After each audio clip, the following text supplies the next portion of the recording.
if you decide to fit a Tambour door in your camper van, as I've done, I'll give you some fitting advice. Once you've stuck your Sanaclad on and your shower base is in and your toilet is in, you have to fit the Tambour door. The door arrives rolled up. The magnetic door strip is separate. This has to be slotted in. Really difficult to see, but it's on a rubber hinge. This is a bearing to reduce friction. The rest of the slats slide on the runners. This is the lower rail. It has a bump going through the middle.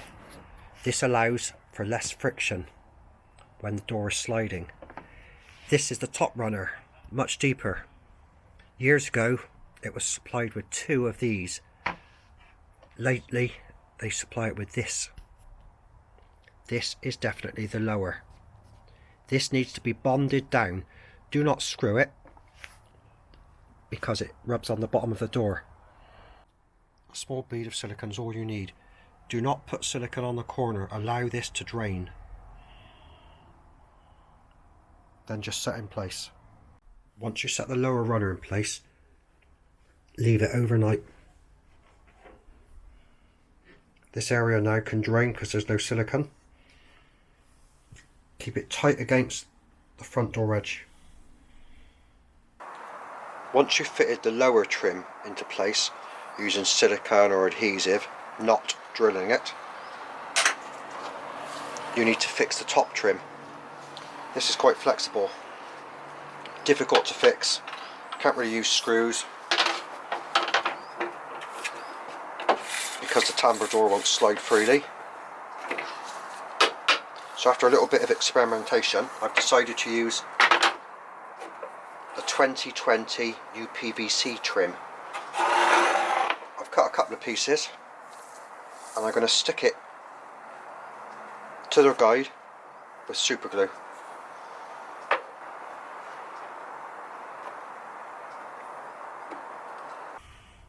The door has a magnetic closure system.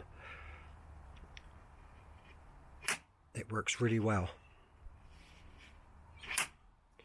You can reverse the offset of this piece of aluminium by taking the magnet out and sliding it back in a different way.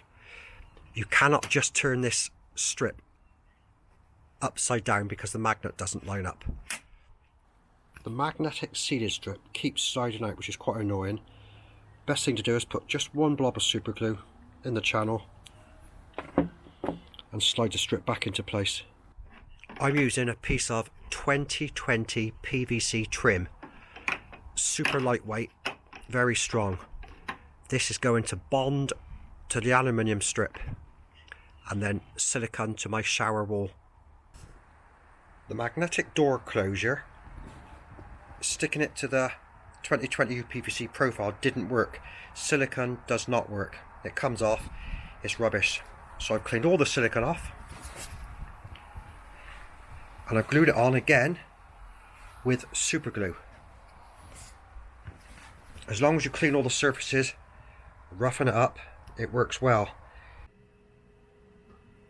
After super gluing the 2020 UPVC profile to the upper shower guide rail, I've secured it just with screws. I'll cap these off with little white caps from eBay. I'm quite pleased with the outcome.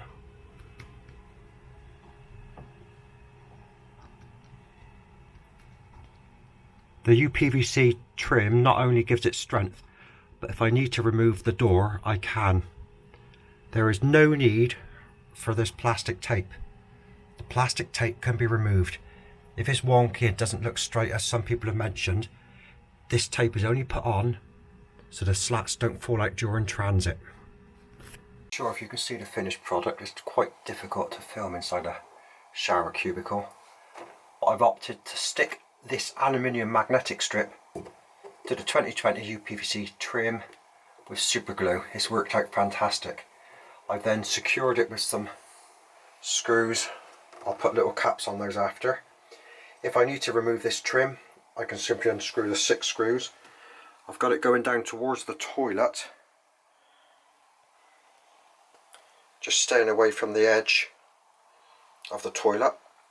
A small gap at the bottom to let the water drain out, and the door works quite well.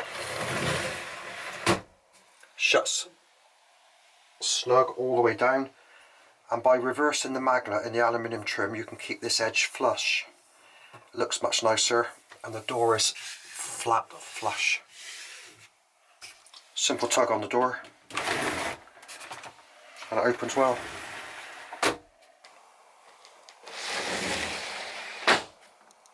There's enough room here to grab the handle.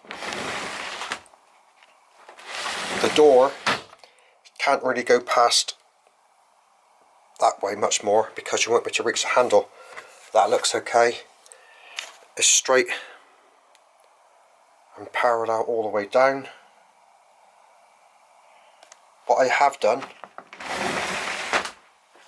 is put a little bit of pledge or a little bit of silicone lubricant on the rail. It's quite sticky, but once you put that on, it actually moves just with one finger. Good product, really happy. If you're interested in the rest of my build, I've used the aluminium profile, what the Americans call 80-20. In the UK it's Bosch Rexroth 30-30. And I've fitted sliding doors, and I've routed out the wood underneath to give me my base panels, and everything is made from the lightweight ply. Also the beds made from 12mm lightweight ply.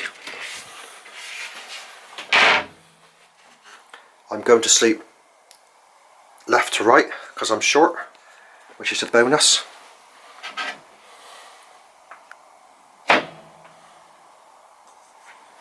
And that's it. Job done.